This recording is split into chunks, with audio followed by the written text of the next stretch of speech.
মহিলাদের ব্যাপারে আমি কথা বলবো, কারণ প্রতিদিন তারা আসেন, তাদের ব্যাপারে আমরা কথা বলতে পারি না, সময় পাই না।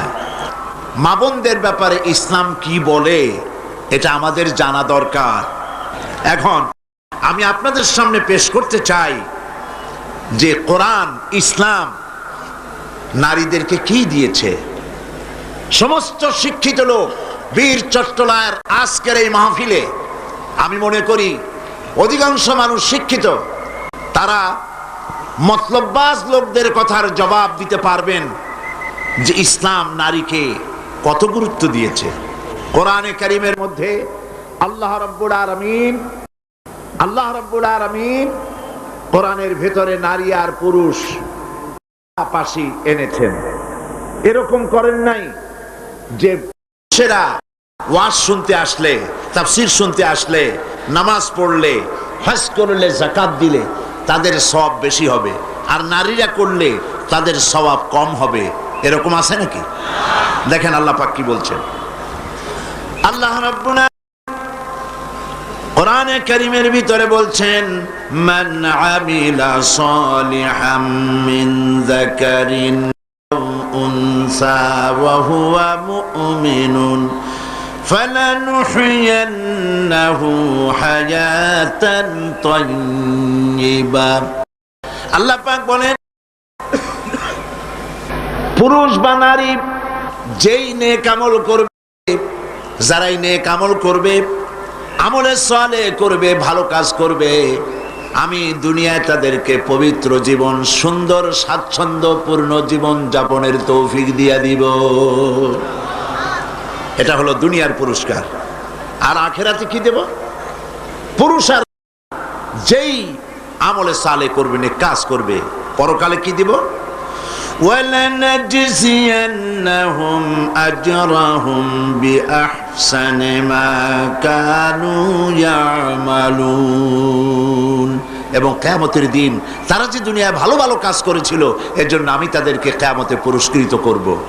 এখানে কি নারী বাদ পড়ছে? মেয়ে লোক বাদ পড়েছে? পড়ে নাই।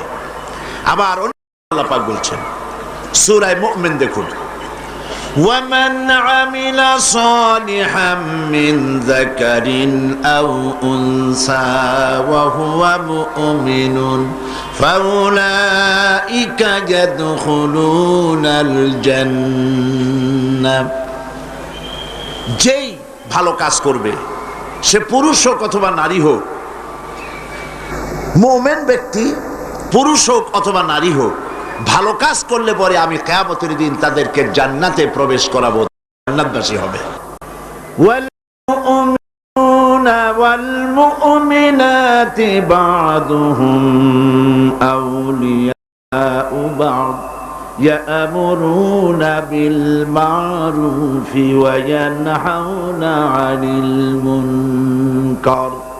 মুমিন পুরুষ আর মুমিন নারী পরস্পরের সহযোগী, এবং তারা কি করে? মানুষকে কাজের আদেশ দেয়, অন্যায় কাজ থেকে ফিরায় রাখে, তারা নামাজকে প্রতিষ্ঠা করে, তারা যাকাতকে আদায় করে এবং আল্লাহ রাসূলের আনুগত্য করে চলে। তাহলে আয়াতে কারিমাগুলির আল্লাহ পাকের এই আয়াতগুলির মধ্য দিয়ে আমরা বুঝতে পারলাম যে আল্লাহ পাক পুরুষ এবং নারীকে, যেখানেই পুরুষের কথা প্রায় সেখানে নারীর কথা সমভাবে আল্লাহ বলে নারী এবং পুরুষের সমান অধিকারের কথাই প্রতিষ্ঠিত করলেন। এমন এক সময় ছিল যখন কন্যা সন্তান জন্মগ্রহণ করাই ছিল পাপ, এবং সেই জাহালাতের যুগে কন্যা হয়েছে, মেয়ে হয়েছে শুনলে পরে স্বামীর মুখ কালো হয়ে যেত, মুখটা মলিন হয়ে যেত, এবং বাচ্চাটাকে ধরে আছাড় মেরে ফেলে দিত। জীবিত অবস্থায় কবরের মধ্যে পুঁতে রাখত, পাথর মেরে মাথাটা থেতলো করে দিত। আল্লাহ পাক কোরআনে কারিমে বলেছেন, বিআইয়ি যামবিন কুতিলাত, কোন অপরাধে এই কন্যা সন্তানটিকে হত্যা করলে? কি অপরাধ তা? বনু তামিমের এক ব্যক্তি ইসলাম কবুল করার পর লোকটি কাঁদতেছিল, হাদিস শরীফে ঘটনাটি এসেছে।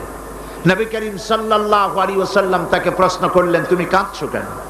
লোকটি বলছে, হে নবী, আমি তো মুসলমান হলাম, কিন্তু আমার গুনাহ কি মাফ হয়েছে? আল্লাহর নবী বলেন, তুমি যখন পড়েছো লা ইলাহা ইল্লাল্লাহু মুহাম্মাদুর রাসূলুল্লাহ, এই কালেমা পড়ার সঙ্গে সঙ্গে তোমার জীবনের সকল গুনাহ রাশি আল্লাহ রাব্বুল আলামিন মাফ করে দিয়েছেন। কিন্তু লোকটি কান্না থামছে না। নবীজি প্রশ্ন করলেন, গুনাহ তো মাফ হয়েছে, আমি তোমারে গ্যারান্টি দিলাম, এরপরও কাঁদো কেন? সে বলছে, হে রাসূল, আমি এমন গুনাহ করেছি যা সর্বক্ষণ আমাকে পীড়া দেয়। কি গুনাহ করেছো? সে বলল যে আমি, আমার স্ত্রী গর্ভবতী ছিল, গর্ভাবস্থায় তাকে রেখে আমি ব্যবসা করতে গিয়েছিলাম। ফিরে যখন এসেছি অনেকদিন পর স্ত্রী খবর দিল তার এক মরা সন্তান হয়েছে। আমি ভুলে গেলাম বিষয়। বেশ কয়েক বছর পর আমার ঘরে একটি ফুটফুটে সুন্দরী ছোট্ট একটি মেয়ে দৌড়দৌড়ি করতে দেখলাম। আমার খুব আগ্রহ হলো মেয়েটাকে দেখতে। আমি প্রশ্ন করলাম বউকে, এ মেয়েটি কার? বউ কাছে এসে বলল, এ মেয়েটি তোমারই। সেদিন আমি মিছে কথা বলেছিলাম, মেয়ে হয়েছে এটা যদি তুমি শুনতে পারো তো মেরে ফেলে দেবে, সেই ভয়তে আমি বলি নাই। আমি আমার দূর সম্পর্কীয় আত্মীয়র বাড়িতে তাকে প্রতিপালনের ব্যবস্থা করেছি, আর তারপরে একটু বড় হয়েছে পরে নিয়ে আসছি। এখন হয়তো তুমি তাকে দেখে আর মারতে পারবে না, সেই ভরসা করে এনেছি। হে রাসূল, আমি মেয়েটিকে আদর করলাম, স্নেহ করলাম, মমতা করলাম। কয়েকদিন যাওয়ার পর আমার মনের মধ্যে চিন্তা জাগলো, এই মেয়েটা তো শৈশব থেকে কৈশোরে পদার্পণ করবে, তারপরে যৌবন পাবে, এরপরে তাকে বিয়ে দিতে হবে। আমি সমাজপতি, আমার মেয়ে অন্যের বাড়িতে রান্না করে খাওয়াবে, অন্যের বাড়ির কাপড় চোপড় পরিষ্কার করবে, তাহলে তো আমার সম্মান বাঁচবে না, আমার ইজ্জত বাঁচবে না।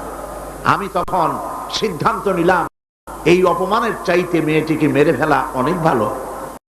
আমি ওকে বললাম, মেয়েটিকে সাজিয়ে দাও, গুছিয়ে দাও, একটু বেড়ায় আসে। স্ত্রী সরল মনে মেয়েটাকে সাজিয়ে গুছিয়ে দিল। এই মেয়েটিকে নিয়ে আমি চললাম। কিছু দূর দৌড়ে যায় আমার সামনে, আবার পেছনে আমার কাছে আব্বা আব্বা বলে ছুটে আসে, আবার পেছনে পড়ে, আবার আব্বা আব্বা করে দৌড়ে এসে আমাকে জড়িয়ে ধরে। এভাবে যেতে যেতে এক নির্জন এলাকায় গিয়ে, এক পাহাড়ি এলাকায় গিয়ে আমার চাদরের ভেতর থেকে মাটি খোঁড়ার যন্ত্র বের করে মাটি খোঁড়া আরম্ভ করলাম। মেয়ে আমার কাছে বসে বলছে, বাবা তুমি এত কষ্ট করছো কেন? সে তো বুঝতে পারতেছে না যে আমি তার জন্য কবর খনন করতেছি। আমি মাটি খুঁড়তেছি, মাটি এসে আমার জামায় লাগে, দাড়িতে লাগে, আর আমার মেয়ে আমার পাশে বসে আমার দাড়ি থেকে, জামা থেকে ধুলাবালি সরায় দিচ্ছে আর বলছে, বাবা তুমি এত কষ্ট করছো কেন? গর্তটা যখন খনন করা হয়ে গেল, মেয়েটার হাত পা শুরু করলাম। মেয়ে বুঝতে পেরেছে আমি তাকে মেরে ফেলবো। মেয়ে তখন বলছে, বাবা আমাকে মেরো না, আমি তোমাকে বাবা ডেকে তোমাকে সমাজে নিন্দনীয় করব না, আমাকে মেরো না। আমি তার কোনো কথা শুনলাম না। হাত পাও বেঁধে সজরে কুয়ার ভিতরে, গর্তের ভিতরে নিক্ষেপ করলাম। মেয়েটি আমার চিৎকার মেরে বলতেছে, বাবা আমাকে মেরো না, আমি তোমাকে বাবা বলে শরম দিব না। বলছে, রাসূল আমার পাষাণ হৃদয় গলল না। শেষবারের মতো একটা পাথরকে উঁচু করে আমি আমার মেয়ের মস্তককে লক্ষ্য করে এই পাথর সজলে নিক্ষেপ করলাম। মেয়ের বুক ফেটে রক্ত ফিনকি দিয়ে বেরিয়ে গেল, আর মেয়ের মুখ থেকে আব্বা বলে একটা চিৎকার বেরোলো। ওই আব্বা চিৎকার এখনো যেন আমার কানে আমি শুনতে পাই। শরীফে এসেছে, নবীজি কাহিনী শুনতেছিলেন, আর নবীজির রহমতের নবীর চোখ দিয়া পানি পড়ে দাড়ি ভিজে ভিজে পড়ছিল। এমন সময় ছিল যখন নারীদের কোনো সম্মান ছিল না, ইজ্জত ছিল না। নারীর সম্মান কে দিল? আল্লাহ দিলেন। বলেন কে দিলেন? আজকে আমাদের জানতে হবে ইসলাম কি দিল আর পাশ্চাত্য কি দিল। নারী, ইসলাম যা দিয়েছে নারীকে, পুরুষকে নারীকে ইসলাম যে সমান অধিকার দিয়েছে পৃথিবীতে কেউ তা দিতে পারে না। নারীর জীবনে তিনটা ভাগ করা যায়, নারীর জীবনকে তিনটা ভাগ করা যায়। প্রথমে সে কন্যা হিসেবে পৃথিবীতে আসে, এরপরে এই কন্যাটি কিশোরী হয়, তারপরে যৌবন পায়, এরপরে একদিন বিয়ে হয়ে যায়, তখন সে স্ত্রী হয়, বধূ হয়। তো প্রথম স্তর হচ্ছে, প্রথম অধ্যায় নারীর জীবনের প্রথম অধ্যায় সে কন্যা, দ্বিতীয় অধ্যায় সে বধূ, তৃতীয় অধ্যায় সে মাতা হয়ে যায়। ইসলাম এই তিন অধ্যায় নারীকে কি দিল, কি অধিকার দিল, এবং স্বামী আর স্ত্রীর মধ্যে কি সম্পর্ক গড়ে দিল ইসলাম, তা আমাদের জানা দরকার। দেখুন, নবী করিম সাল্লাল্লাহু আলাইহি সাল্লাম একটা কন্যাকে কি মর্যাদা দিচ্ছেন। হাদিস শরীফে এসেছে, কোন ঘরে একটি কন্যা সন্তান জন্মগ্রহণ করে, ওই ঘরের ভিতরে তখন এক রহমতের ফেরেশতা আসে, এসে বলে, আসসালামু আলাইকুম ইয়া আহলাল বাইত, হে ঘরের মালিকেরা, হে ঘরের গৃহবাসীরা, তোমাদের উপরে আল্লাহর রহমত বর্ষিত হোক। ফেরেশতা চলে যায় কন্যাটির কাছে, ওই নবজাত কন্যার কাছে গিয়ে নূরের তৈরি পর দিয়ে এই কন্যার মাথা বুলায় আর বলতে থাকে, এই কন্যাটিকে যে যত্ন করবে, আদর করবে, আদর শিখাবে, সাহায্য করবে, আল্লাহর সাহায্য কিয়ামত পর্যন্ত তার সাথে অব্যাহত থাকবে। এই হাদিস ছেলের জন্য এরকম একটি হাদিস নাই, এরকম একটি হাদিস এসছে মেয়েদের জন্য। সুবহানাল্লাহ। নবীজি বলছেন, মান আলা জারিয়াতাইনি হাত্তা তাবলুগা জা ইয়াউমাল কিয়ামাতি আনা ওয়া হুয়া কাহাতাইনি ওয়া দাম্মা আসাবিহু, আখরাজাহু মুসলিম। মুসলিম শরীফের হাদিসের মধ্যে এসছে, আল্লাহর নবী বলেন, যদি কারো দুটি কন্যা সন্তান হয় আর ওই কন্যা সন্তানটিকে বয়সপ্রাপ্ত হওয়া পর্যন্ত যদি তাকে প্রতিপালন করে এবং তাকে সহযোগিতা করে, কিয়ামতের দিন আমি মুহাম্মদ সাল্লাল্লাহু আলাইহি ওয়াসাল্লাম আর ওই দুই কন্যার পিতা পাশাপাশি অবস্থান করব জান্নাতে। এই কথা ছেলেদের ব্যাপারে বলা হয় নাই, কাদের ব্যাপারে বলা হয়েছে? মেয়েদের ব্যাপারে। নবী করিম সাল্লাল্লাহু আলাইহি ওয়াসাল্লাম বলেছেন, ওয়ান জাবির বিন আব্দুল্লাহ রাদিয়াল্লাহু তাআলা আনহু قال قال رسول الله صلى الله عليه وسلم من كان له ثلاث بنات يربيهن ويكفيهن ويرحمهن فقد وجب له الجنة। নবীজি বলেন, তিন কন্যার পিতা যদি কেউ হয় আর ওই তিনটি কন্যাকে যদি কেউ স্নেহ করে, আদর করে, আদব শিখায়, দিন শিখায় আর এবং সৎপাত্রস্থ করতে পারে, নবীজি বলছেন ওই পিতার জন্য কিয়ামতের দিন আল্লাহ পাক জান্নাত ওয়াজিব করে দিবেন, জান্নাত তার জন্য ওয়াজিব হয়ে যাবে। করিম সাল্লাল্লাহু আলাইহি ওয়াসাল্লাম বলেছেন, লা তাকরিহুল বানাত ফা ইন্নী আবুল বানাত। রাসূলুল্লাহ সাল্লাল্লাহু আলাইহি ওয়াসাল্লাম, কন্যাদের ঘৃণা করো না, কারণ আমি মুহাম্মদ সাল্লাল্লাহু আলাইহি ওয়াসাল্লাম কন্যাদের পিতা। সুবহানাল্লাহ। যারা কন্যা সন্তান হলে পরে মুখ কালো করেন, অনেক পুরুষ আছে যখন স্ত্রী গর্ভবতী হয় বন্ধুদের কাছে খবর দেয়, আল্লাহ আমাদের সন্তান দিবেন, দোয়া করো। তারপরে যখন খবর পাওয়া গেল ডেলিভারি করেছে একটা মেয়ে, মুখটা মলিন হয়ে যায়। বন্ধুরা জিজ্ঞেস করলো, কই সন্তান হবে বললে, কতদিন চলে গেল, কোনো খবর টবর যে দিলে না। কয় যে বলার মতো না। কি? কয় যে মাইয়া হয়েছে, একটা মেয়ে হয়েছে, এটা আর বলার মতো না। মুখটা কালো হয়ে যায়, স্ত্রীর সঙ্গে কথা বলে না। বারবার মেয়ে হলে, এমনও খবর পাওয়া গেছে বারবার মেয়ে হয়েছে, স্ত্রীকে পর্যন্ত দিয়ে দিয়েছে। নাউজুবিল্লাহ। মেয়ে হওয়ার জন্য স্ত্রী কি দায়ী? কে দায়ী? স্বামী দায়ী?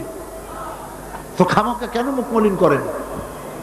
আল্লাহ রাব্বুল আলামিন বলেছেন কোরআনে কারীমের মধ্যে, আমি কাউকে ছেড়ে দেই, কাউকে মেয়ে দেই, কাউকে ছেলেও দেই মেয়েও দেই, কাউকে কিছুই দেই না। ইন্নাল্লাহা আলা কুল্লি শাইইন কাদির। সমস্ত জিনিসের উপরে ক্ষমতা কার? আল্লাহ পাকের। সন্তান হয় না, আল্লাহর কাছে চাও, ছেলেও দিতে পারেন মেয়েও দিতে পারেন, তার ইচ্ছা। বারবার মেয়ে হয়েছে তো কি ক্ষতি হয়েছে? কি ক্ষতি হয়েছে? নবী করিম সাল্লাল্লাহু আলাইহি ওয়াসাল্লামের সন্তানদের মধ্যে মেয়েও ছিল, ছেলেরাও ছিলেন, কিন্তু ছেলেরা সব মারা গেলেন। বেঁচে থাকলেন কারা? বলেন, কারা বেঁচে থাকলেন? একটি হাদিস আপনি খুঁজে বের করতে পারবেন না। নবী করিম সাল্লাল্লাহু আলাইহি ওয়াসাল্লাম কখনো আল্লাহ পাকের দরবারে হাত তুলে বলেছিলেন যে আল্লাহ, ছেলেগুলি তো সব তুমি নিয়ে গেলে, সবগুলির বাঁচায় রাখলে, তুমি দয়া করে আমাকে আর একটি ছেলে দান করো। এরকম একটি হাদিস নাই। সুতরাং কন্যা হিসেবে নারীর জীবনের 3টি অধ্যায়ের একটি অধ্যায় হলো কন্যা। সেই কন্যার অধিকার প্রতিষ্ঠিত করেছে ইসলাম। সুবহানাল্লাহ। এবার কিছুদিন পর সে বউ হয়ে গেল, স্ত্রী হলো যৌবন পাওয়ার পর। এখন দেখেন কোরআন তাকে কি অধিকার দিচ্ছে। আল্লাহ রাব্বুল আলামিন বলেন, وَمِنْ آيَاتِهِ أَنْ خَلَقَ لَكُم مِّنْ أَنفُسِكُمْ أَزْوَاجًا لِتَسْكُنُوا إِلَيْهَا وَجَعَلَ بَيْنَكُم مَّوَدَّةً وَرَحْمَةً। আল্লাহ পাকের অসংখ্য নিদর্শনের ভিতরে এটি একটি নিদর্শন যে তোমাদের থেকে আল্লাহ পাক তোমাদের জোড়া সৃষ্টি করেছেন এবং তোমাদের ভালোবাসা আর সহৃদয়তার সৃষ্টি করেছেন। ভালোবাসা কে সৃষ্টি করলেন? মেয়ে ঢাকা, বিয়ে করেছে চট্টগ্রামের ছেলে। দুজনের চাল চলন ভিন্ন, ভাষাও। ঢাকার মেয়ে বলে কোথায় যাবেন, চট্টগ্রামের ছেলে বলে খড়ে যাবে। দেখছেন অবস্থা? ঢাকার মেয়ে বলছে পাশে বসেন, আর চট্টগ্রাম বলছে এন্দি বইউন। ভাষায় বেশ কম না? ভাষায় বেশ কম, চাল চলনে বেশ কম, খাওয়ায় বেশ কম, রুচিতে বেশ কম। মারামারি হওয়ার কথা ছিল প্রত্যেক দিন। আল্লাহ পাক বলেন, আমি ভালোবাসার সৃষ্টি করেছি দুজনের মধ্যে। সুবহানাল্লাহ।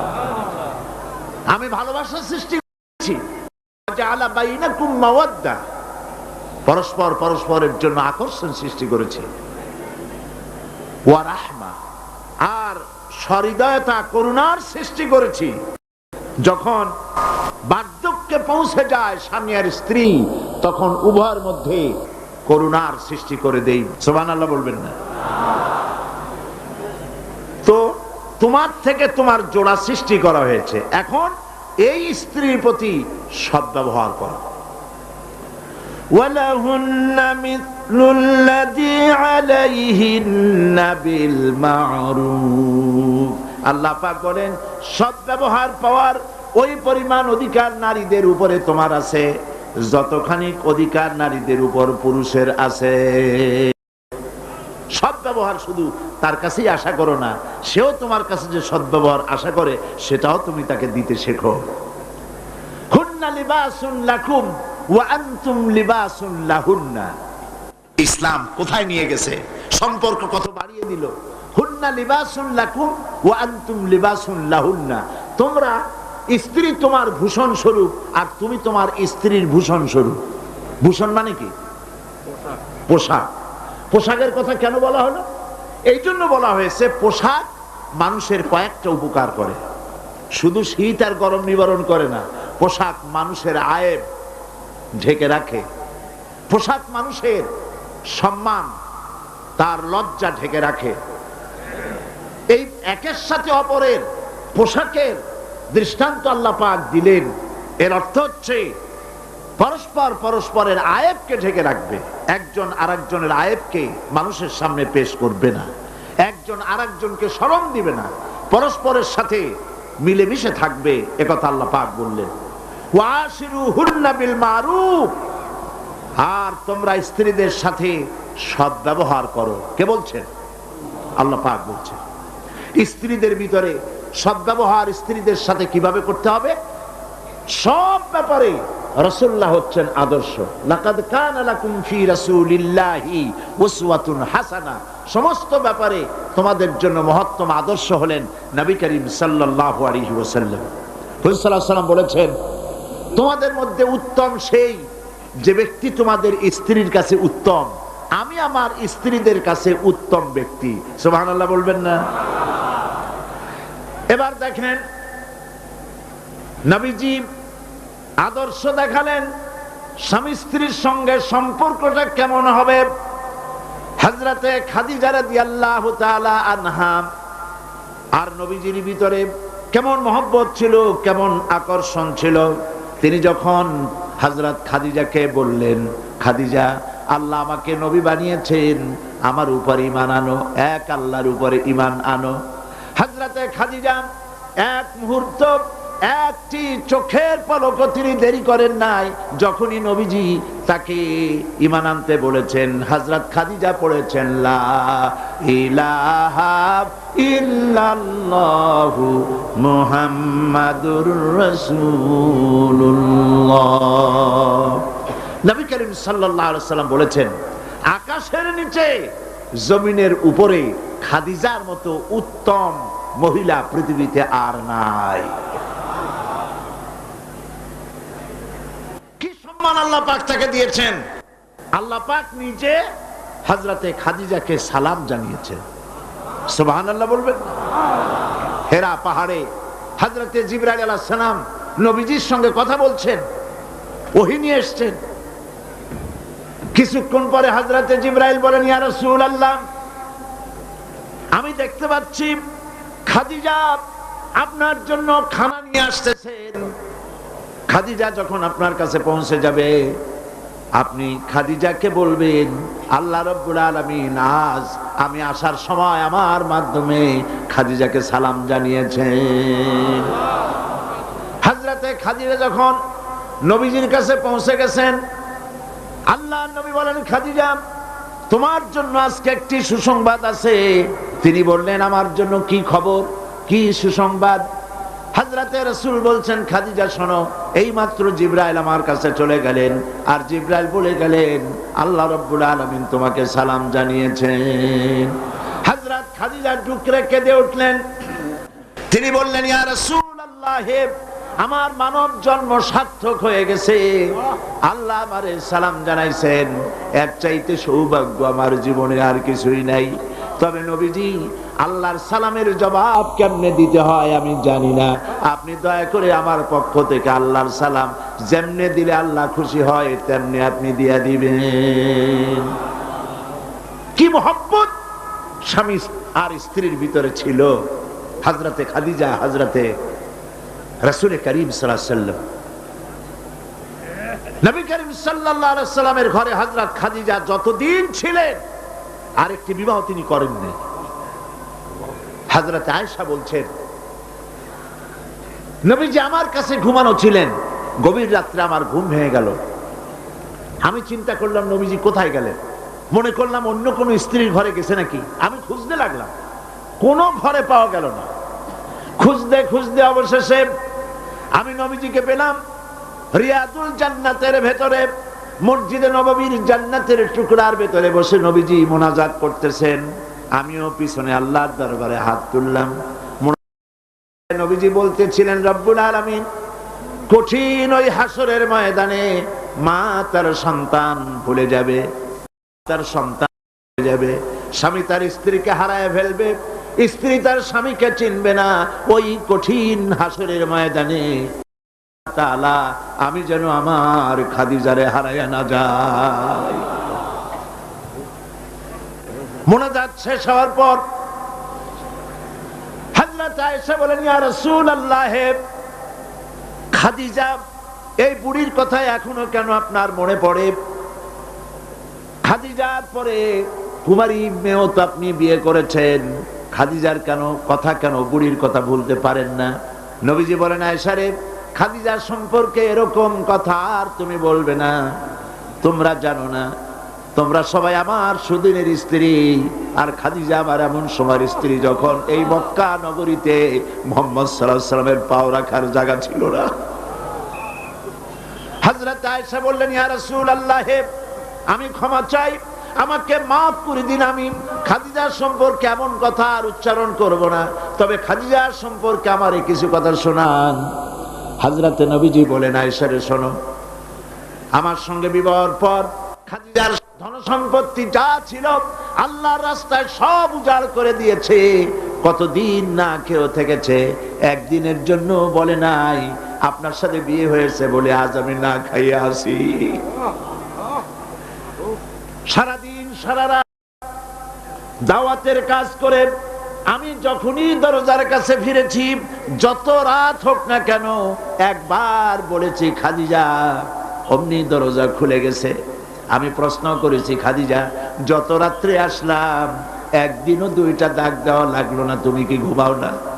হযরতে খাদিজা বলেছেন, ইয়া রাসূলুল্লাহ, আপনি দিনের দাওয়াতের জন্য ব্যস্ত, কষ্ট করেন, আমি মনে মনে ভাবি আমি যদি ঘুমায় থাকি রাতের বেলায়, আর নবীজি যদি দরজার কাছে এসে খাদিজা খাদিজা বলে ডাকাডাকি করেন, উঠতে যদি আমার দেরি হয় আল্লাহর নবীর সঙ্গে বেয়াদবি হয়ে যাবে, এইটা মনে করে বিছানায় না ঘুমায় যতক্ষণ আপনি না ফেরেন এই দরজা তার সাথে পিঠ লাগাইয়া দাঁড়াইয়া দাঁড়াইয়া ঘুমায়। হযরত আয়েশা বলেছেন, আমাদের ঘরে রান্না বান্না তেমন হতো না, আমাদের ঘরে তেমন গোশত খাওয়ার সুযোগ আমাদের কিসমতে তেমন হতো না। যদি কোনোদিন আমাদের ঘরে দুম্বা বা ছাগল জবাই হতো, গোশতগুলি নবীজি কেটে ভাগ করে সমস্ত স্ত্রীদের ঘরে দিয়ে দিতেন। এরপরে কয়েকটা গোশতের টুকরা একটা টোপলায় নিয়ে হযরত খাদিজা মদিনার অলিতে গলিতে ঘুরে বেড়াতেন। খাদিজার কোন বান্ধবী পাওয়া যায় কিনা? সুবহানাল্লাহ। নবী করিম সাল্লাল্লাহু আলাইহি ওয়াসাল্লাম তার স্ত্রীদেরকে ভাবে ভালোবাসতেন, আর স্ত্রীরাও নবীর জন্য এভাবে ভালোবাসতেন, ভালোবাসা দিতেন। স্ত্রীর অধিকার ইসলাম দিয়েছে, আর কেউ দিতে পারে নাই। আর এই স্ত্রীদের মধ্যে সব থেকে উত্তম স্ত্রী কে? নবীজি বলেছেন, আদ-দুনিয়া কুল্লুহা মাতাউন ওয়া খায়রুল মাতাইদ দুনিয়া ইমরাতুস সালিহা। দুনিয়ার সবকিছু সম্পদ, এর মধ্যে উত্তম নিয়ামত হচ্ছে পতিপরায়ণা, সাধ্বী স্ত্রী। সুবহানাল্লাহ। হুজুর বলেছেন, তিনটি জিনিস আমি পছন্দ করি, তিনটি জিনিস আমার প্রিয়। একটি হলো নামাজ, একটি হলো সুগন্ধ, আর একটি হলো স্ত্রী। সুবহানাল্লাহ।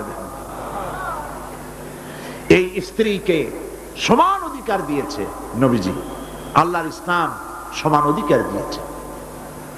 নারীর অর্থনৈতিক অধিকার প্রতিষ্ঠিত করেছে ইসলাম, তাকে অর্থনৈতিক অধিকার দিয়েছে, মহারানার ব্যবস্থা করেছে।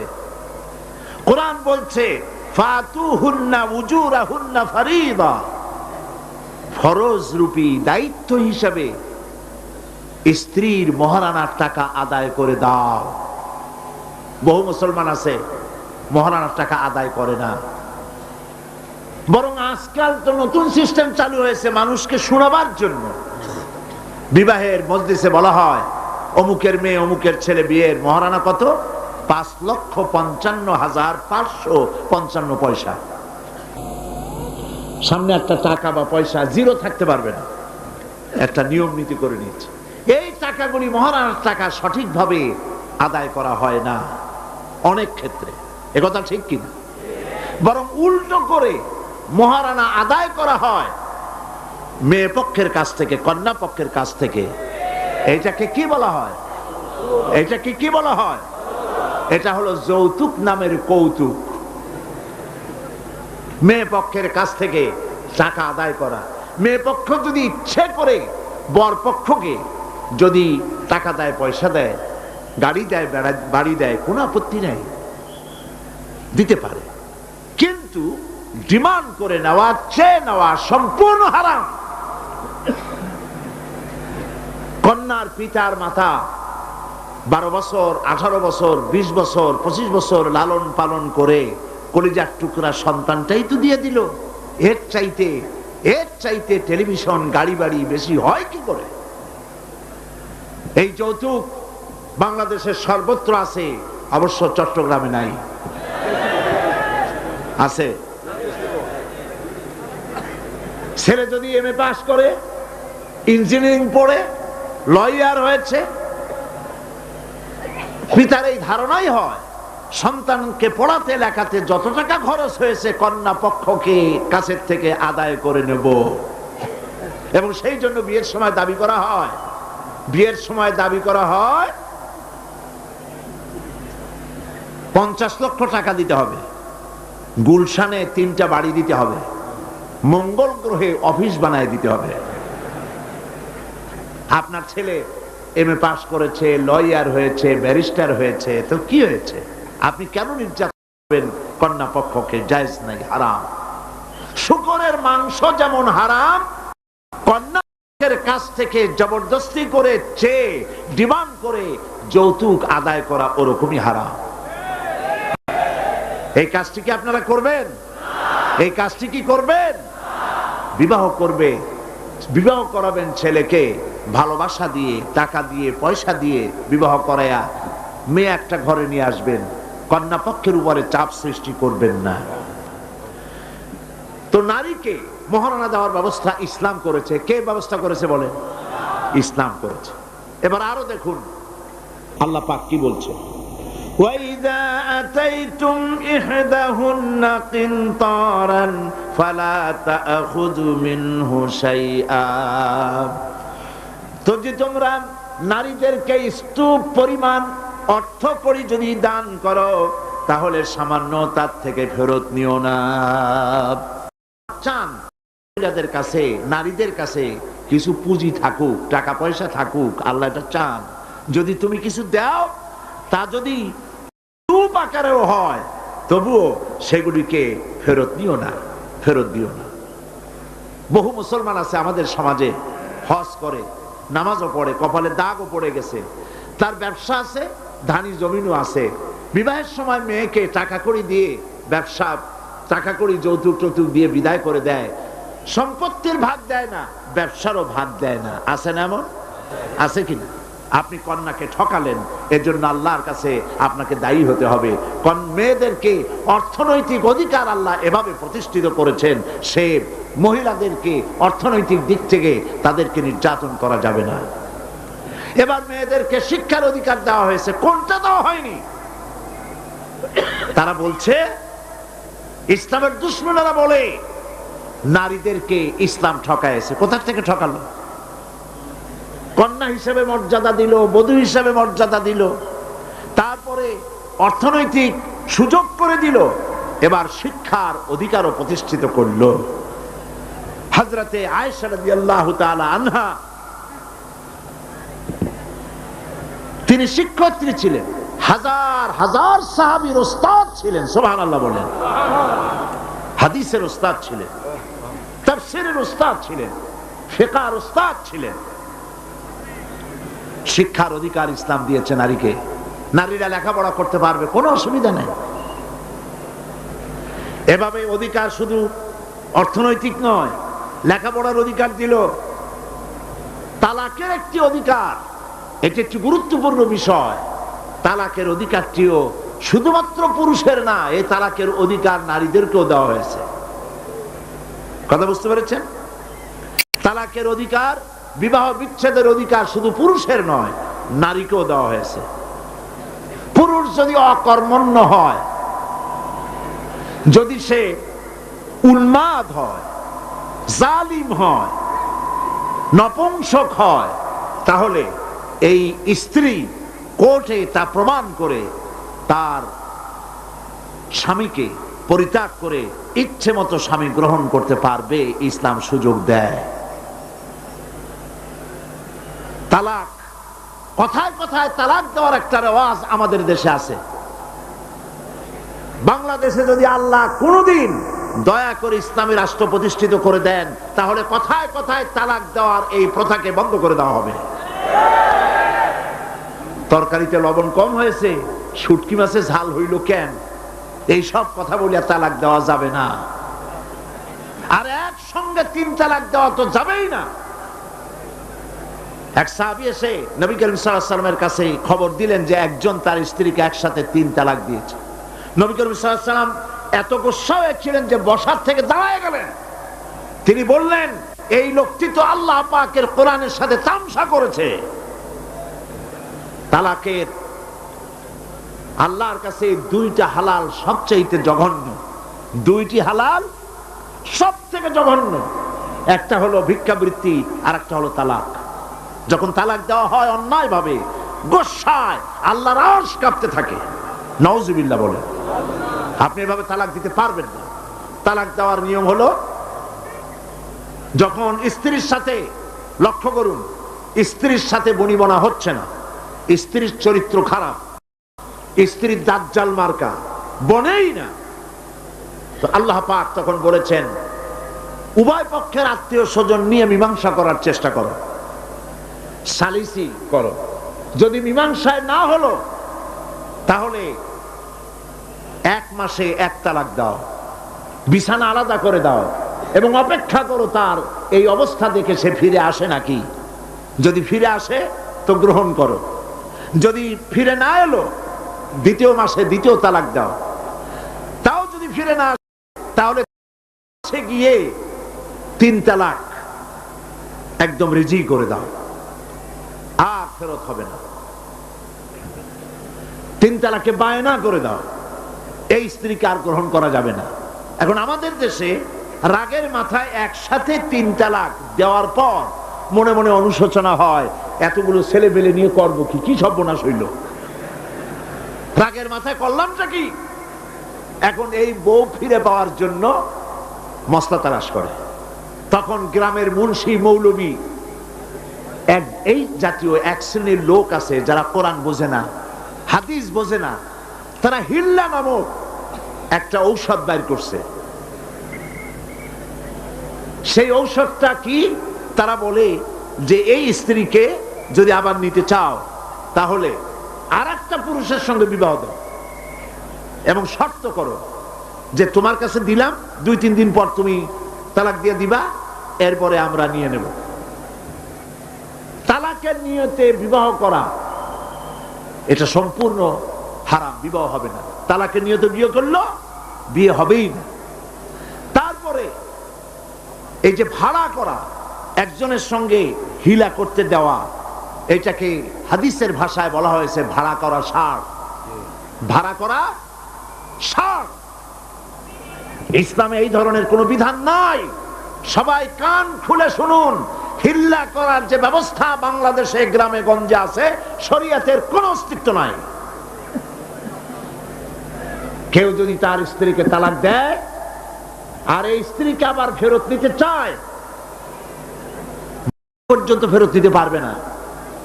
একটা পথ আছে, সেই পথটা হলো এই স্ত্রী ইচ্ছে করে কোনো স্বামী গ্রহণ করেন, আর সেই স্বামী যদি ইচ্ছে করে ঘটনাচক্রে তালাক দেয়, অথবা ঘটনাচক্রে সেই স্বামীর যদি মৃত্যু হয়, তাহলেই কেবলমাত্র প্রথম স্বামীর কাছে আসতে পারবে। এছাড়া প্রথম স্বামীর কাছে আসা কিয়ামত পর্যন্ত সম্ভব নয়। এইটা ইসলাম করেছে দৃষ্টান্তমূলক শাস্তি দেওয়ার জন্য। কথায় কথায় তালাক দেবা, বাগুন ভর্তায় মরিচ হইল কেন, এই সব শয়তানি চলবে না। এইটার জন্যই এই বিধান করা হয়েছে। তালাক কখনো রাগের মাথায় এই জঘন্য কাজ কেউ করবেন না।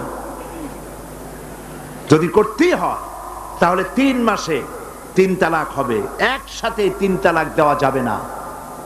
যদি কেউ একসাথে 3 তালাক দিয়ে বসে, তালাক হয়ে যাবে, এটাও মনে রাখবেন, তালাক হয়ে যাবে। তবে আল্লাহ পাক অসন্তুষ্ট হবেন, নারাজ হবেন, গোসায় আল্লাহর আরশ কাঁপতে থাকে।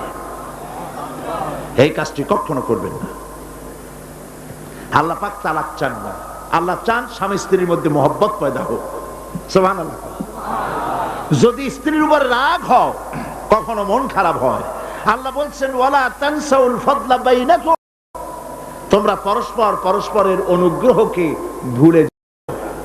আজকের একটা ব্যাপারে মন খারাপ হয়েছে, তুমি চিন্তা করো তোমার জীবনের অনেক ক্ষেত্রে এই স্ত্রীর অনেক অবদান আছে, সেগুলিকে মনে করে আজকেরটা মাফ করে দিলেই তো সারে।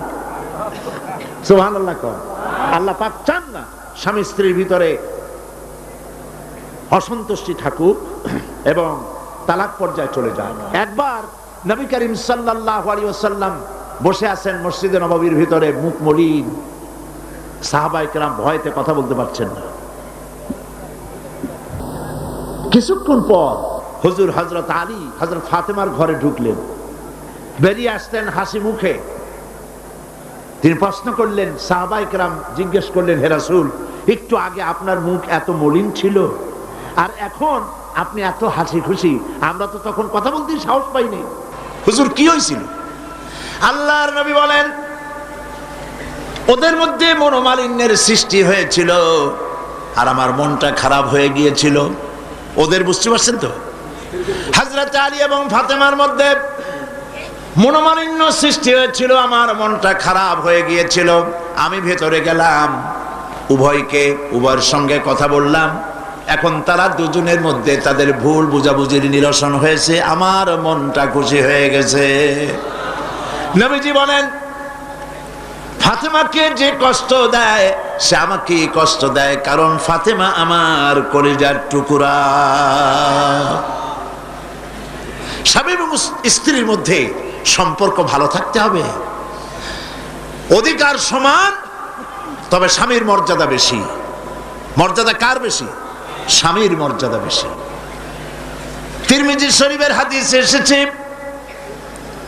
আল্লাহর নবী একদিন একদিকে যাচ্ছিলেন, জঙ্গল থেকে এক পাহাড়িয়া উট এসে নবীজির কদমের উপরে, নবীজির কদম মোবারকে চুমা দিল, সেজদা করলো। সাহাবায়ে কেরাম বললেন, ইয়া রাসূলুল্লাহ, পাহাড়ের উটের কি সৌভাগ্য, আল্লাহর নবীর পায়ের উপরে চুমা খেয়েছে, সেজদা দিয়েছে, আমাদেরকে অনুমতি দেন, আপনার কদমের উপরে আমরা সেজদা দিয়া ধন্য হই। হুজুর বলেন, শোনো, আমি যদি এই পৃথিবীতে মানুষকে সেজদা করার জন্য যদি পারমিশন দিতাম, তাহলে পৃথিবীর সমস্ত নারীদেরকে বলতাম তারা যেন তাদের স্বামীকে সেজদা দেয়। তাহলে মর্যাদা কার বেশি? স্বামীর মর্যাদা বেশি, অধিকার সমান, মর্যাদা বেশি স্বামীর। আবু দাউদ শরীফের হাদিসে এসেছে, নবীজি বলেছেন, কোন স্ত্রী লোক এমন অবস্থায় যদি মারা যায় যে তার স্বামী তার উপরে সন্তুষ্ট ছিল, আল্লাহ রাব্বুল আলামিন ওই মেয়ে লোকটি জান্নাত দান করে দিবেন। স্বামীর মর্যাদা এখানে বেশি। তাহলে আমরা দেখলাম অধিকারের দিক থেকে যখন নারী ছিল, বধূ ছিল, কন্যা ছিল, বধূ ছিল, সব জায়গায় ইসলাম নারীকে সম্মান বাড়িয়ে দিল, ঠিক কিনা বলেন? এবার নারী বিবাহ হওয়ার পর কদিন পরে মা হয়ে গেল, মা হয়ে যাওয়ার পর মর্যাদা কমে গেল না বেড়ে গেল? বলেন, কমলো না বাড়লো?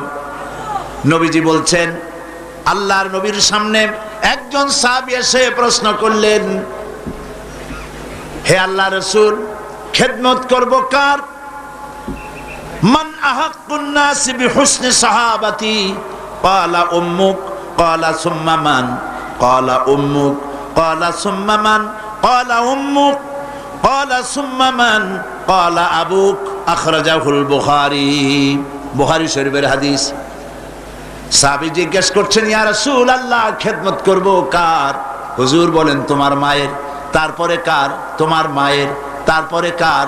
তোমার মায়ের। তারপরে কার? তোমার পিতার। বাপের চাইতে মায়ের মর্যাদা কয় গুণ বেড়ে গেল? বলেন, 3 গুণ বেড়ে গেল মর্যাদা। আল্লাহর নবী মসজিদে নববীতে বসে আছেন, সাহাবায়ে কিরাম কর্তৃক পরিবেষ্টিত হয়ে। এমন সময় একজন বুড়ি মসজিদে প্রবেশ করেছেন। হুজুর তাকে দেখে দাঁড়ায় গেলেন। কাছে যখন এলেন মহিলা, নবীজি নিজের গায়ের চাদর বিছায়া দিলেন। মহিলা চলে যাওয়ার পর সাহাবায়ে কেরাম প্রশ্ন করলেন, ইয়া রাসূলুল্লাহ, আমরা তো চিনলাম না এই মহিলাকে। একজন মেয়ে লোকের জন্য নবীজি তার গায়ের চাদর বিছায়া দেয়, এত বড় সম্মানী মহিলা আমরা চিনলাম না, তিনি কে? আল্লাহর নবী বললেন, আমার মায়ের দুধ আমার কিসমতে তেমন হয় নাই, যার কোলে কাকে চড়ে, যার বুকের দুধ খাইয়া আমি বড় হয়েছি, এই আমার সেই দুধ মা হযরতে হালিমাতুস সাদিয়া। মায়ের মহব্বত কেমনে করতে হবে? মা যখন হয়ে গেলেন, সম্মান বেড়ে গেল সন্তানের কাছে। একজন সাহাবী এসে কাছে বলছেন, হে রাসূল, আমার মায়ের মেজাজ খুব খারাপ। হাদিস, আমার মায়ের মেজাজ খুব খারাপ। হুজুর প্রশ্ন করলেন, তোমার মা যখন তোমারে গর্ভে রাখছিলেন তখন তো মেজাজ খারাপ ছিল না? তিনি বললেন, হুজুর আমি সত্যি বলছি, মেজাজ খুবই খারাপ। হুজুর বলছেন, তোমাকে যখন তোমার মা ডেলিভারি করেছিল তখন তো মেজাজ খারাপ ছিল না? কয় না হুজুর, দারুণ খারাপ মেজাজ। হুজুর বললেন, তোমার 2.5 বছর 2 বছর ধরে যখন দুধ খাওয়াইছিল তোমার মা তখন তো তার মেজাজ খারাপ ছিল না। সাহাবী যখন এর পরেও বললেন, ইয়া রাসূলুল্লাহ, আমি আমার মায়ের দুধের হক আদায় করে দিয়েছি। হুজুর বললেন, দুধের হক আদায় করেছো তুমি, তোমার মায়ের একটি শব্দের হক তুমি আদায় করতে পারো নাই। তুমি যদি পড়ে গেছো ছোট্টবেলায়, খাটের থেকে কোলের থেকে পড়ে গেছো, কেঁদে উঠছো, আর তোমার মা যে তখন বলেছে, সারা জীবন এই একটি শব্দের হক আদায় করতে পারবে না। মায়ের সম্মান ইসলাম এভাবে বাড়িয়ে দিল। আল্লাহ রাব্বুল আলামিন শিখায় দিলেন, وَقَضَى رَبُّكَ أَلَّا تَعْبُدُوا إِلَّا إِيَّاهُ وَبِالْوَالِدَيْنِ إِحْسَانًا। তোমার রবের পক্ষ থেকে এটা ফয়সালা হয়েছে যে আমার ইবাদত করার পর মা বাপের ইহসান করবে। দেখেন অবস্থাটা, দেখুন, লক্ষ্য করুন, আল্লাহর ইবাদতের পরেই বান্দা কাজ করবে। বলেন কার?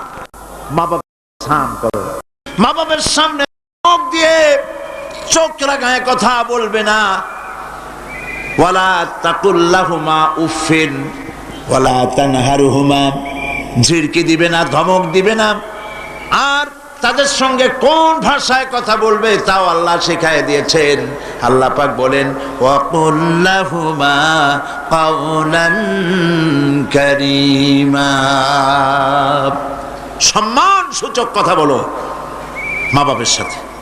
আর শিখায় দিলেন, বান্দারা তোমার মা বাবার জন্য আমার কাছে এই ভাষায় দোয়া করো, রব্বির হামহুমা কামা রব্বায়ানি সগীরা।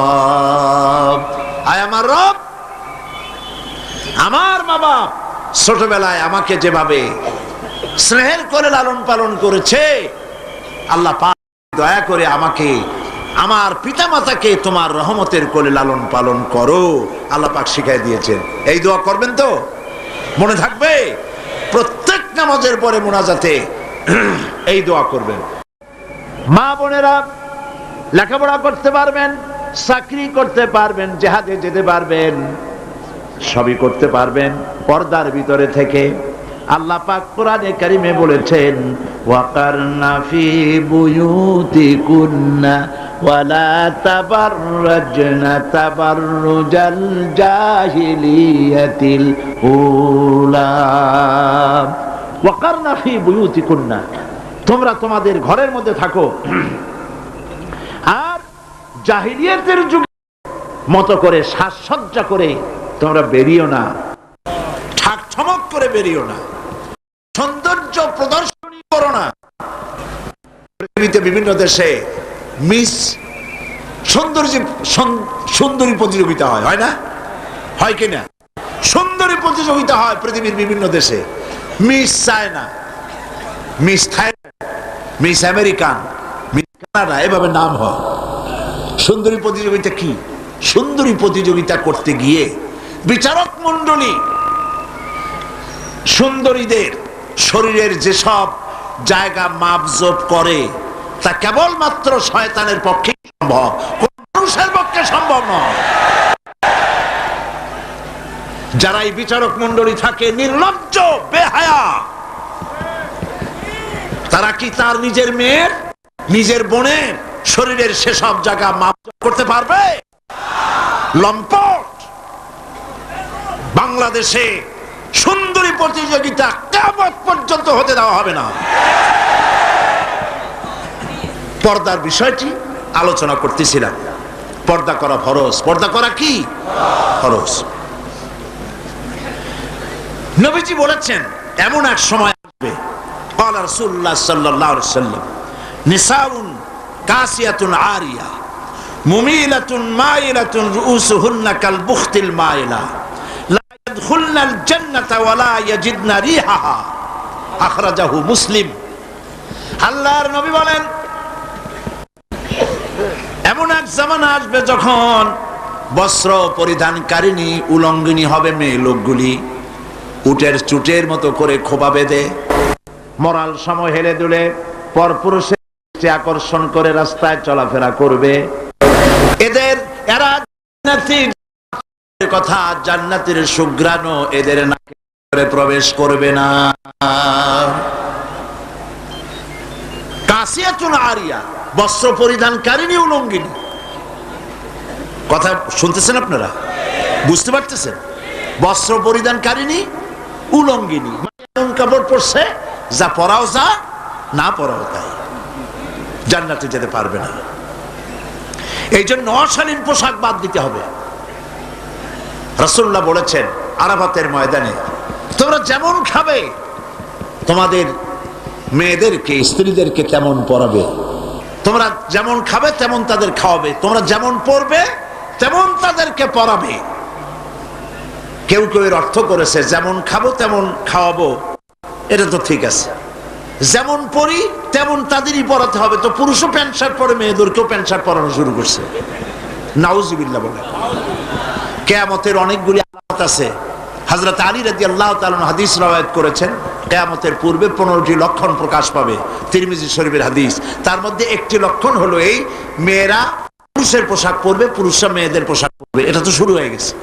শুরু হয়েছে কিনা? মেয়েরা, আমাদের দেশেও এই প্রচলন শুরু হয়েছে। কোন কোন ক্ষেত্রে মহিলারা প্যান্ট শার্ট ইত্যাদি চাদরবিহীন এগুলি পরে রাস্তায় বেরোনো শুরু হয়ে গেছে। পুরুষগুলি, আমাদের দেশে এগুলি কম, বিদেশে দেখেছি কানে দুল পরে। আমাদের দেশে দুল পরা শুরু করছে কিনা আমার চোখে এখনো পড়ে নাই।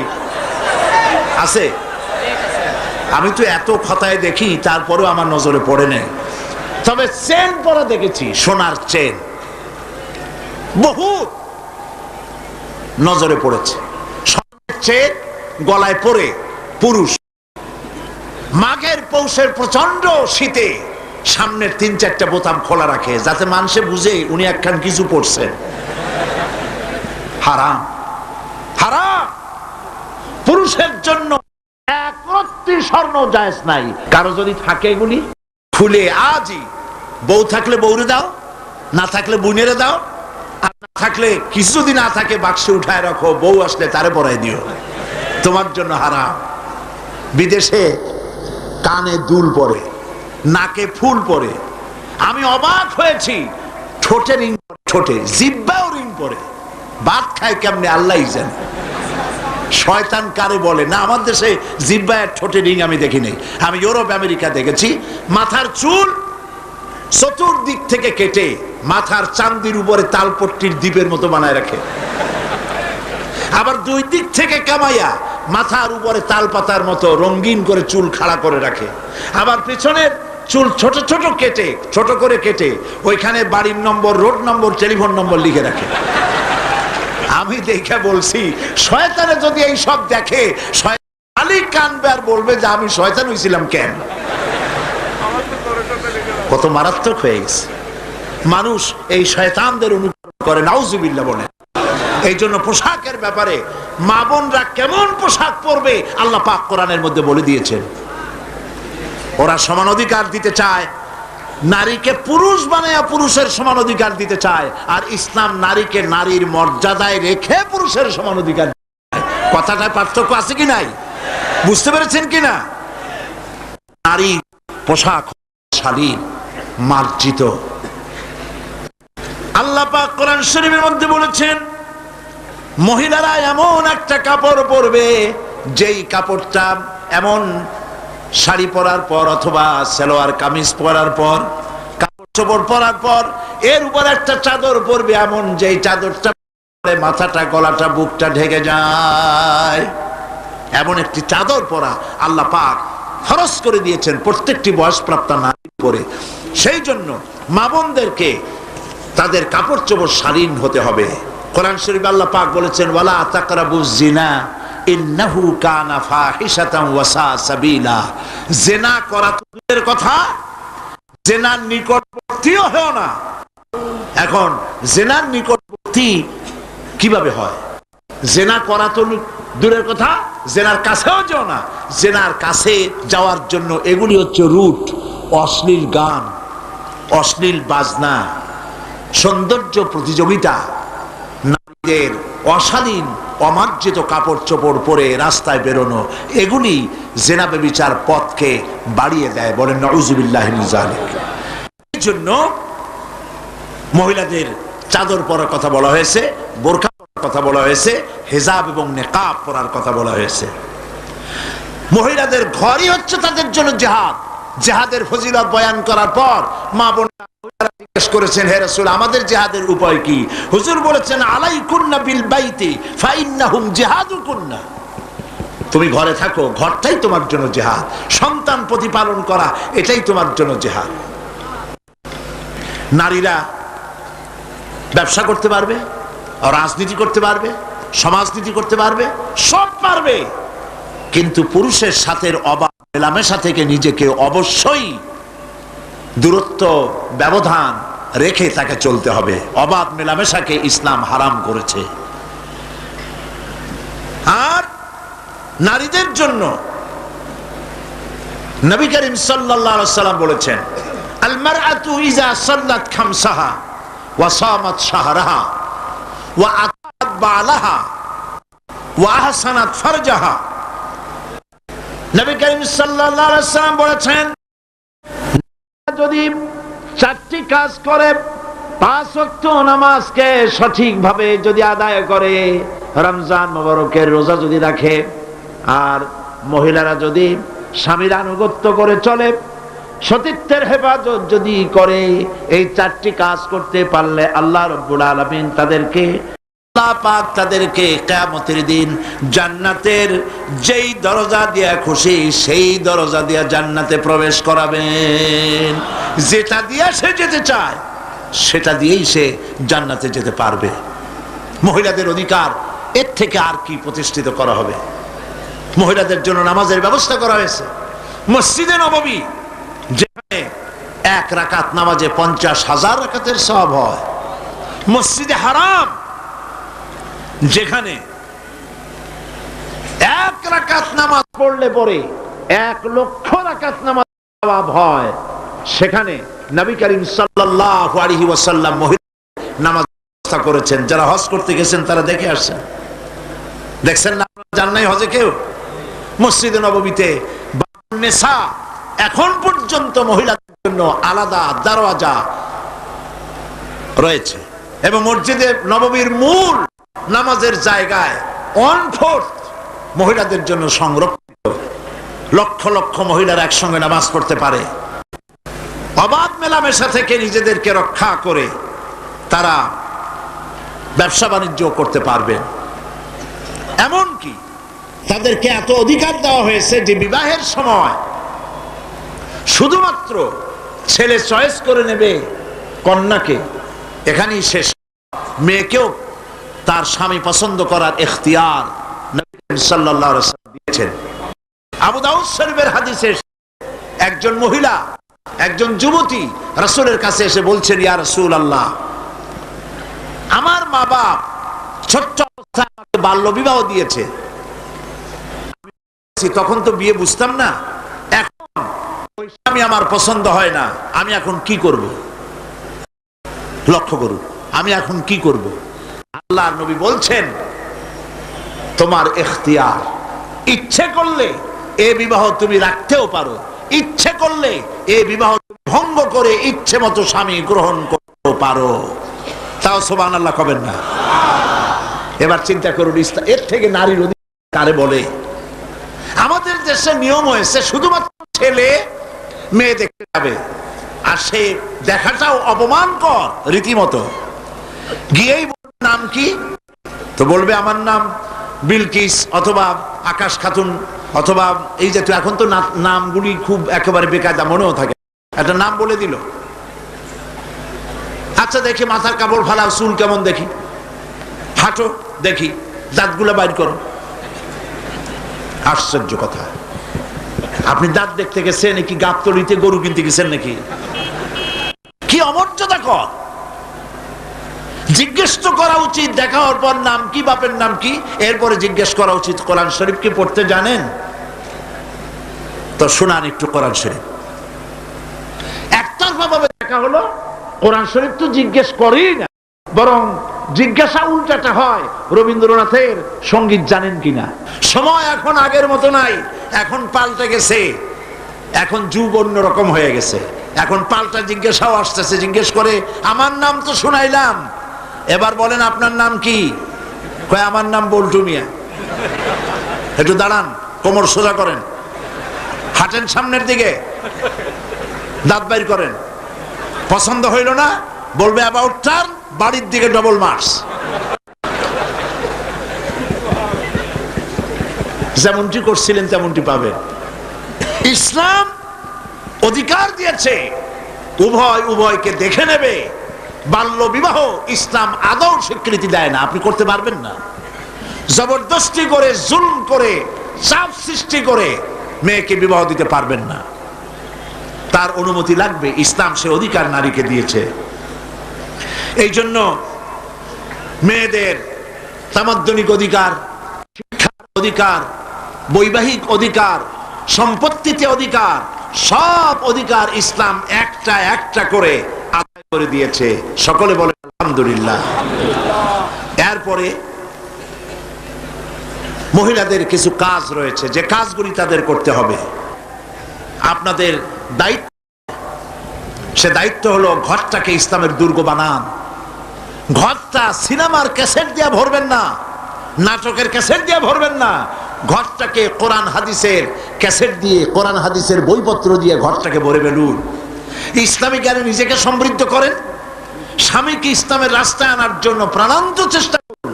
যদি ইসলামের রাস্তায় না থাকে, রাগ করে পারবেন না, অভিমান করে পারবেন না, ভালোবাসা দিয়ে স্বামীকে ইসলামের রাস্তায় আনার চেষ্টা করেন। সন্তান সন্ততিকে ইসলামের চরিত্রে গড়ে তোলার জন্য শ্রম দেন, আদব শিখান, দিন শিখান। ছেলে মেয়েদেরকে এমন কোন কিন্ডারগার্টেন স্কুলে দিবেন না যেখানে পড়ে, যেখানে লেখাপড়া করলে পরে দিন শিখবে না, ইমান শিখবে না, ইসলাম শিখবে না। এমন জায়গায় দিবেন যেখানে দিলে পরে কোরআন হাদিস শিখতে পারে, আদব শিখতে পারে, ইসলাম শিখতে পারে। খালি ইংরেজি শিখলেই হবে না। আমি ইংরেজির বিরোধী নই, শিখুন, সমস্ত ভাষার স্রষ্টা আল্লাহ, কিন্তু এমন স্কুলে দেবেন যেখানে দিলে পরে আরবিও শিখবে, ইংরেজিও শিখবে, বাংলাও শিখবে, আর সাথে সাথে কোরআন হাদিসও শিখবে। এইরকম স্কুল তালাশ করে দিবেন। প্রাইভেট মাস্টার রাখবেন, এমন মাস্টার যে মাস্টার নামাজি দেখে রাখবেন, বেয়াদব, ধর্মনিরপেক্ষতায় বিশ্বাস করে এমন কোন ছেলেকে বাড়িতে নিয়ে পড়াতে দেবেন না। আপনার সন্তান নষ্ট করে দেবে। কথা বুঝতে পেরেছেন? এরপরে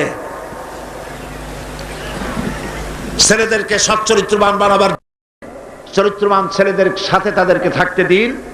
আর মেয়েদেরকে যারা স্কুল কলেজে পাঠান, বোরখা পরাতে শিখুন। বাচ্চা অবস্থা থেকে তাদেরকে সালোয়ার কামিজ পরান। একটু বড় হলেই শার্ট পরাবেন না, একটু বড় হলেই 5-6 বছর বয়স হয়ে গেলেই তাদেরকে পাজামা পরান, সালোয়ার কামিজ পরান। 6-7 বছর বয়স হয়ে গেলেই চাদর পরান। এইভাবে আস্তে আস্তে করে তাকে শরম শিখান, ইমান শিখান, দিন শিখান। এগুলি শিক্ষা দেওয়া আপনার জন্য বিরাট দায়িত্ব। আল্লাহ পাক আপনাদের সকলকে তৌফিক দান করুন। মুনাজাত করব, মুনাজাতের জন্য দাঁড়ানো মানুষরা বসেন। রব্বানা ظلمنا أنفسنا وإن لم تغفر لنا وترحمنا لنكونن من الخاسرين। আয় আল্লাহ তাআলা, লক্ষ লক্ষ মুসলমান নরনারী চট্টগ্রাম তাফসীর মাহফিলের 4র্থ দিবসে দীর্ঘক্ষণ তোমার দ্বীনের কথা শুনে তোমার দরবারে হাত তুলেছি। মেহেরবানি করে দুরূদ ও সালাম টুকুন সোনার মদিনায় নবী পাকের রওজা মুবারকে পৌঁছে দাও। तमाम पृथ्वीर माटिर नीचे যত মুমিন মুমিনাত শুয়ে আছেন তাদের আরোহার পরে সওয়াব পৌঁছায় দাও। আমাদের মা বাপ যারা কবরে শুয়ে আছেন কবরগুলিকে জান্নাতের টুকরায় পরিণত করে দাও। রব্বির হামহুমা কামা রব্বায়ানি সগীরা। সবাই পড়েন রব্বির হামহুমা কামা রব্বায়ানি সগীরা। আয় আল্লাহ তাআলা, বাংলাদেশের প্রত্যন্ত অঞ্চল থেকে, গোটা চট্টগ্রাম অঞ্চল থেকে, দেশের প্রতিবেশী দেশ থেকে আল্লাহ তাআলা তোমার বান্দারা এসে হাজির হয়েছেন। রব্বুল আলামিন বড় আশা করে এসেছেন, আমাদের প্রত্যেকের জিন্দেগির গুনাহ মাফ করে দাও। রব্বুল আলামিন আমাদের বিবি বাল বাচ্চা যা দান করেছো সবগুলিকে দিনদার ইমানদার বানায়া দাও। রব্বানা تقبل منا إنك أنت السميع العليم وتب علينا إنك أنت التواب الرحيم سبحان ربك رب العزة عما يصفون وسلام على المرسلين والحمد لله رب العالمين واجعل آخر كلمة عند الموت لا إله إلا الله محمد رسول الله। السلام عليكم ورحمة الله।